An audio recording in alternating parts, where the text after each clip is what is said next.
দেখো আমি ছোট মানুষ, এটা বড় কথা হয়, সব রাগ করে না আমার কথায়। কোন সময় বাপ চাচার ঝগড়ার মাঝে তুমি বাতি যাও আর বাতি জিও, তুমি কোনো শব্দ উচ্চারণ করিও না। তারা আফন মার পেটর ভাই, ঝগড়া করছো নি একটু পরে সপ্তাহ ঠিক হয়ে যাব, এখানে বইয়া একটু পরে চা খাইবা। কিন্তু তুমি বাতি যাও আর বাতি জিয়ে যদি একটা শব্দ এই ঝগড়ার মাঝে উচ্চারণ করে দাও উল্টা পাল্টা, তে একটা কোনো সময় সমাধান হইতো না, একটা অনেক বড় রূপে যাইব গে।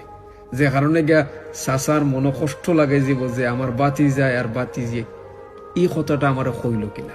যদি আমার বাইয়ে হয়ে দিত আমার কোনো দুঃখ আসিল না, কিন্তু আমার বাতি যায় আর বাতি যে এই শব্দটা হইল কিনা, যে কারণে দেখা যাইতে পারে যে বাই বাই সম্পর্কটা নষ্ট হয়ে যেতে পারে। তুমি বাতি যাও আর বাতি জিও, চাচারে বুঝাইবে, আব্বা তোমার আব্বারে বুঝাইবে, দুজনরে বুঝাইয়া দুজনরে গলাগলি করিয়া দিলে সমাধান হয়ে যায়, সপ্তাহ সমাধান হয়ে যায়।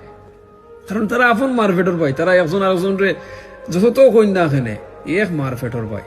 একজনরে যদি উল্টা পাল্টা কিচ্ছু কইলেন, তারপরে দেখা যায় যে গেতাইন আরেক গরো গেতাইন খান্দিরা বা চিন্তা করা যে আমি আমার বাইরে এই কথাটা খেনে কইলাম। তার মায়া আছে ভাই বাইন্তর লাগে। তুমি বাতি জিয়ে একটু সাবধানে থাকিও, আর যদি ঝগড়া লাগেও তুমি তাই চেষ্টা করিও যে একটা সমাধান করার লাগে। তুমি তাই গিয়া ফাল্লানিত লাগিও না, নাহলে সপ্তাহ শেষ করে দিবা।